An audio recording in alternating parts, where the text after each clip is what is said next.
নমস্কার বন্ধুরা, welcome back to live আড্ডা ফুটবল। তো বন্ধুরা, আরও একটা নতুন ভিডিওতে তোমাদের সকলকে স্বাগত জানাই। তো বন্ধুরা, ভিডিওটা শুরু করার আগে তোমাদের কাছে একটাই অনুরোধ, সেটা হচ্ছে যে আমাদের এই চ্যানেলে যারা প্রথমবার তারা কিন্তু অবশ্যই আমাদের এই চ্যানেলটাকে সাবস্ক্রাইব করে পাশে থাকা বেল আইকনটি অল করে রাখবে, যাতে সবার প্রথমেই এরকম খেলার আপডেট তোমাদের কাছে পৌঁছে যায়। তো বন্ধুরা, এই ভিডিওতে তোমাদের কাছে মাত্র আমি 100টা লাইকের আশা রাখছি। তো আশা করছি তোমরা 100টা লাইক কমপ্লিট করে দেবে এই ভিডিওতে। তো বন্ধুরা, এই যে পরিবারে 10,000 মেম্বার হতে কিন্তু আর বেশি বাকি নেই। তো যারা প্লিজ নতুন এসছো তারা কিন্তু অবশ্যই চ্যানেলটাকে সাবস্ক্রাইব করে দাও, ঠিক আছে? তো আজকে বেসিক্যালি আমরা অনেক কটা আপডেট নিয়ে কথা বলবো। তো তোমরা ভিডিওটা একটু স্কিপ না করে পুরোটা দেখতে থাকো। স্কিপ করলে কিন্তু তোমরা কিছু বুঝতে পারবে না। তো বন্ধুরা, কালকে মোহনবাগান বনাম ব্যাঙ্গালোর এফসি যে ম্যাচটা ছিল, ওই ম্যাচে আমরা সবাই লক্ষ্য করেছি যে সেই মোহনবাগান কিন্তু মোহনবাগানের ছন্দে খেলেনি এবং পুরো ম্যাচটাই কভার করেছে বিএফসি, অর্থাৎ বেঙ্গালুরু এফসি, ঠিক আছে? ম্যাচের ফার্স্ট হাফ থেকে আর ম্যাচের লাস্ট হাফ অবধি পুরোপুরি কিন্তু বেঙ্গালুরু এফসি ম্যাচ ধরে খেলেছে। বেঙ্গালুরু এফসি যদি এই ম্যাচটা জিতে যেত তাহলে কিন্তু কিছু বলার থাকতো না আমার, কারণ পুরোপুরি চাপ বেঙ্গালুরু এফসি রেখেছিল।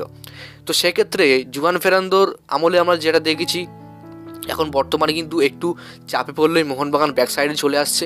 তো সেক্ষেত্রে হোসে মলিনার যে তিনি যে ট্যাকটিকে খেলাচ্ছেন আর কি, তো সেই ট্যাকটিকে খেললে কিন্তু প্লেয়াররা ব্যাক সাইডে বেশি চলে আসছে। কালকে আমরা দেখেছি স্টুয়ার্টের একদম অফ কালার লেগেছে, জেমি ম্যাকলারেন একটা চান্স পেয়েছিল, সেখান থেকে গোল করতে পারছে না। কোথায় গেল যেই গোল্ডেন বুট, মানে গোল্ডেন বলের অ্যাওয়ার্ড? এই এত ভালো একটা স্ট্রাইকার, তিনি গোলে বল জড়াতে পারছে না, এর থেকে আর কিছু বলার বাকি নেই। আর লিস্টন, কালকে অনবদ্য লিস্টন খেলেছে, তিনি তারই করা গোলে কিন্তু মোহনবাগান এখনও টপ 1 পজিশনে আছে 40 পয়েন্ট নিয়ে। তো কারোর সরানোর ক্ষমতা নেই। মোহনবাগান এই জায়গা থেকে যদি শিল্ড না জিততে পারে তাহলে কিন্তু অবশ্যই কিচ্ছু করার নেই, ঠিক আছে? তো আমার তো অবশ্যই মনে হচ্ছে মোহনবাগান জিতবে। তো দেখো বন্ধুরা, এই মুহূর্তে সবথেকে বড় যে চেঞ্জেসগুলো মোহনবাগান করতে পারে, এক হচ্ছে গ্রেগ স্টুয়ার্ট, 2 হচ্ছে জেমি ম্যাকলারেন। তো বর্তমানে একটা লিক শোনা যাচ্ছে যে গ্রেগ স্টুয়ার্টের বদলে মোহনবাগান নাকি একটা প্লেয়ারের সাথে কথা চালাচ্ছে, যেটা কিন্তু রোমানিয়ার প্লেয়ারটার নাম হচ্ছে রোনালদো ডিকোনু। তো এই রোনালদো ডিকোনু কিন্তু বর্তমানে উইদার ক্লাবে আছেন। 27 বছর বয়সী একজন অ্যাটাকিং মিডফিল্ড, পাশাপাশি তিনি সেন্ট্রাল মিডফিল্ড এবং লেফট উইং পজিশনেও খেলতে পারেন।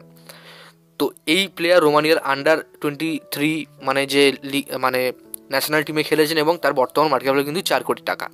এবং কিন্তু তিনি সুপার লিগাতে 13টা ম্যাচ খেলে 2টো গোল এবং 3টে অ্যাসিস্টও করেছেন।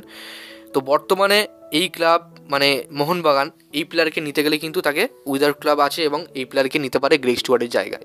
ওকে, তো এবার কথা হচ্ছে জেমি ম্যাকলারেনকে নিয়ে। তো জেমি ম্যাকলারেন এই প্লেয়ারটারও কিন্তু রিপ্লেসমেন্ট খুব তাড়াতাড়ি করা উচিত মোহনবাগানে, কারণ এই প্লেয়ারটাও কিন্তু খুব একটা ভালো তার পারফরমেন্স দেখাতে পারছে না এই আইএসএলে। তো সেক্ষেত্রে মোহনবাগানের কিন্তু এখন থেকে বিকল্প খোঁজা উচিত, যে জেমি ম্যাকলারেনকে বিদায় দিয়ে কোনো অন্য স্ট্রাইকার আনা যায় কি, আলাদিন আজারের মতো। তো দেখা যাক মোহনবাগান তারা কী করে, তাদের উপরে পুরোপুরি এখন ভরসা। তো দেখা যাক মোহনবাগান কী করে। তো তোমাদের কী মনে হয় অবশ্যই কিন্তু তোমরা কমেন্ট বক্সে জানিয়ে দেবে, ঠিক আছে? যে মোহনবাগান আদৌ কি কোচিং ঠিকঠাক হচ্ছে না কি হচ্ছে না, অবশ্যই তোমাদের মুখে শুনতে চাইছো। যাক বন্ধুরা, আজকের জন্য ভিডিওটা এতটাই ছিল। যদি তোমাদের ভিডিওটা একটু ভালো লাগে অবশ্যই লাইক করে দিও আমাদের এই চ্যানেলে। প্রথমবারও চ্যানেলটাকে সাবস্ক্রাইব করে পাশে থাকা বেল আইকনটি